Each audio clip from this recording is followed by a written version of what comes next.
Hi எல்லாருக்கும் வணக்கம். இன்றைக்கி ரவா லட்டு எப்படி செய்கிறதுன்னு பார்க்கலாம். முதல்ல அதுக்கு இங்கே பாருங்கள், சிரோட்டி ரவையை கொஞ்சம் கொஞ்சமாக தான் எடுத்து இது பண்ணணும். ஃபுல்லாக ஒரே முட்டை போட்டுன்னு நம்ம இது பண்ணக்கூடாது, வறுக்கக்கூடாது. கொஞ்சம் கொஞ்சமாக அதுக்கு தேவையான அளவு கொஞ்சம் நெய் போட்டு, தேவையான கொஞ்சம் தாராளமாக போட்டு வறுத்துக்கணும். பாருங்கள், நல்லா சிறுந்தீலியே வறுக்கணும், கை விடாமல்.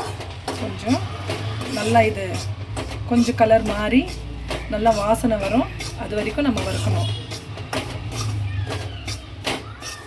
ரவை கொஞ்சம் நல்லா கலர் மாறி இங்கே பாருங்கள், நல்லா நெய் வாசனை வந்துன்னு இருக்குது. இப்போ இவ்வளோ வறுத்தா போதும், எடுத்துடலாம்.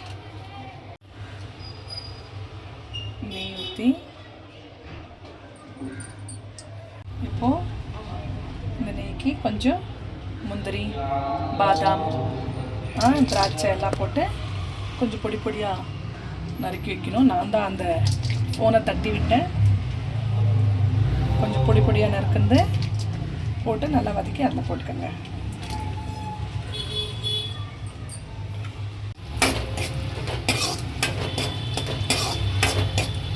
பருப்பு வறுத்த அதே நெய்லேயே திருப்ப நான் நெய் ஊற்றலை, அதிலே கொஞ்சம் இப்போது நல்லா துருவி வச்சுருக்கிற தேங்காவை போட்டுக்கலாம். இது வந்து காஞ்ச தேங்காய், கன்னடாவில் கொಬ್ಬರಿன்னுவாங்க, காஞ்ச தேங்காய். அதை நல்லா போட்டு இப்போது இந்த ரவா லட்டுக்கு தேவையான ஸ்வீட் அப்படின்னா சர்க்கரை எவ்வளோ வேணுமோ அவ்வளோ போட்டுக்கலாம். இப்போ 3 கப்பு ரவை எடுத்தால் ஒரு 2 கப்பு சர்க்கரை போட்டுக்கலாம், போதும், கரெக்டாக இருக்கும் ஸ்வீட்டு. ஜாஸ்தி ஈக்குவலாக போடாதீங்க, ரொம்ப ஸ்வீட்டாக திகட்டுற மாதிரி இருக்கும். இவ்வளோ போட்டு இதுக்கு கொஞ்சோண்டு ஜாஸ்தி கம்பி பதம் வரணும்னு தேவையில்லை, கொஞ்சம் தண்ணி ஊற்றி அது கரைஞ்சால் போதும், எடுத்துடலாம். எடுத்து ரவையில் ஊற்றி காட்டுறோம் உங்களுக்கு.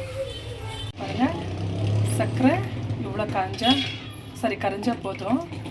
இங்கே பாருங்கள், இதை தெரியும், இவ்வளோ கரைஞ்சால் போதும் சர்க்கரை, ரொம்ப கம்பி பதம் வரணும்னு தேவையில்லை. இங்கே பாருங்கள், கொஞ்சம் பாலை நல்லா காசி வச்சுருக்கிறேன். அப்புறமா உருண்டை பிடிக்கும் போது கொஞ்சம் இது ஊற்றி உருண்டை பிடிச்சா நல்லா உருண்டை வரும். உங்களுக்கு உருண்டை பிடிக்கும் போது காட்டுறேன் நான். ஏலக்காய் பவுடர் பண்ணியிருக்கிறேன், ஏலக்காய் கொஞ்சம் தூவி விட்டுக்கலாம். நல்லா பாகுனா சர்க்கரை கரிஞ்ச தண்ணியை போட்டு நல்லா கிளறி விடுங்க, கை வைக்காதீங்க, ரொம்ப சூடாக இருக்கும். நல்லா எல்லா பக்கமும் படுற மாதிரி நல்லா சூடாகவே கிளறி விடுங்க. இப்போ கொஞ்சம் பால் ஊற்றாதீங்க, கொஞ்சம் பால் ஊற்றி அப்படியே பிடிக்கணும் உருண்டை. கொஞ்சம் கிளறிக்கிறேன், அப்புறமா கை கொஞ்சம் நெய் போட்டுன்னு உருண்டை பிடிக்க வேண்டியதுதான்.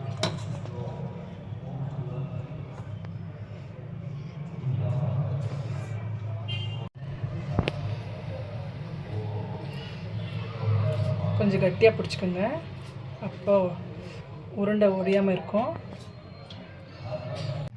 பாருங்கள், இப்போது ரவா லட்டு ரெடி ஆகிடுச்சு. கொஞ்சம் காஞ்சிட்டு மேலே டப்பாவில் போட்டு வச்சுக்கலாம். காஞ்ச பால் ஊற்றிருக்கிறதுனால ஒரு 4-5 நாள் வச்சு சாப்பிட்லாம், ஒன்றும் பரவாயில்ல. எப்படி ஆயிருக்குன்னு நீங்கள் தான் சொல்லணும்.